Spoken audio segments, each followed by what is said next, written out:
Welcome বন্ধুরা আরও একটা নতুন ভিডিওতে। আজকে রয়েছে আইএসএল এর সেমিফাইনালের সেকেন্ড লেগের সেকেন্ড ম্যাচ অর্থাৎ লাস্ট ম্যাচ।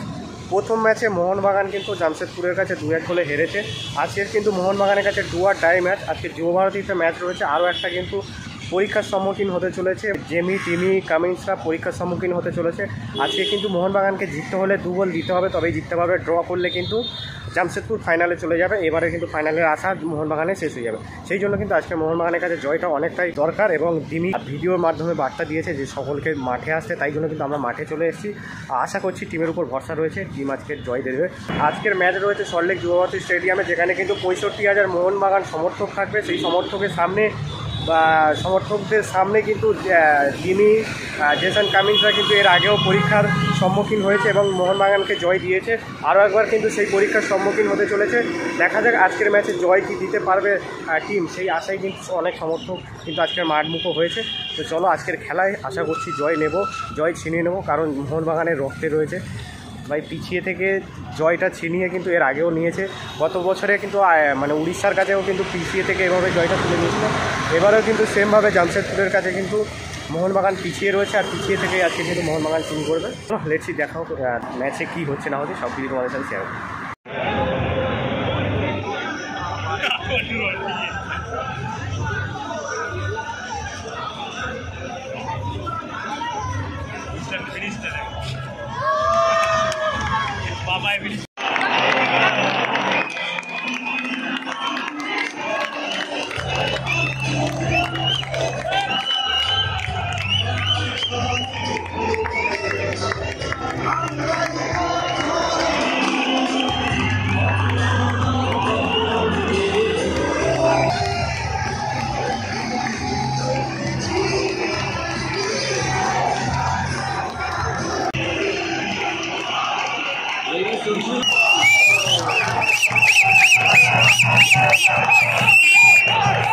শুরু হয়ে গেল জামশেদপুর বনাম মোহনবাগান।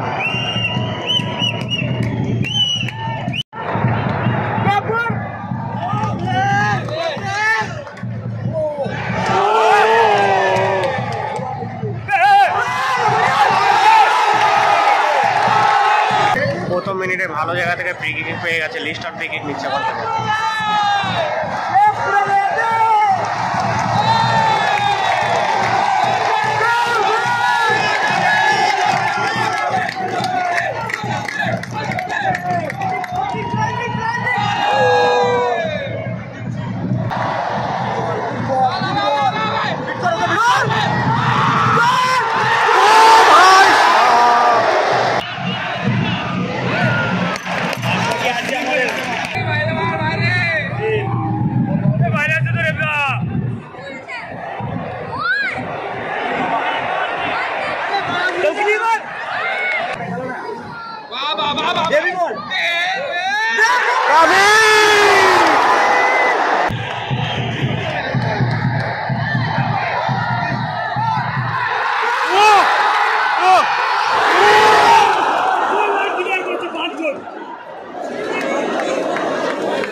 आराम से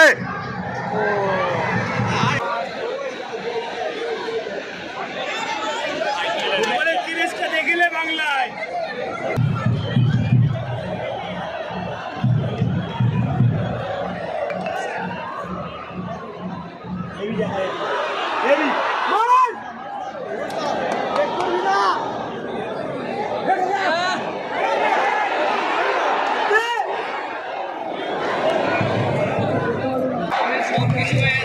জায়গা থেকে ফ্রি কিকটা পেয়েছে। আগের ম্যাচে কিন্তু জেসন সামিন সেই জায়গা থেকে গোল করেছিল।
এই সেলিব্রেশনটা তোলা থাকবে 12 তারিখে। এই যুব ভারতী সবুজ বেলুন আবার হবে, আর তারপরেই কিন্তু আমরা সেলিব্রেশন করবো। তার কারণ আমরা জানি গত সিজনে মুম্বাইয়ের সাথে যে হারটা আমরা দেখতে হয়েছিল ফাইনালে গিয়ে, কাপ আমরা ছুঁতে পারিনি। কিন্তু এবারে কিন্তু সেই সেলিব্রেশনটা ধরে রাখতে হবে, সেই এনার্জিটা ধরে রাখতে হবে, যাতে আমরা কিন্তু 12 তারিখে যে যুব ভারতী যে ব্যাঙ্গালোরের বিরুদ্ধে ফাইনাল আছে সেই ফাইনাল ম্যাচটা জিততে পারি।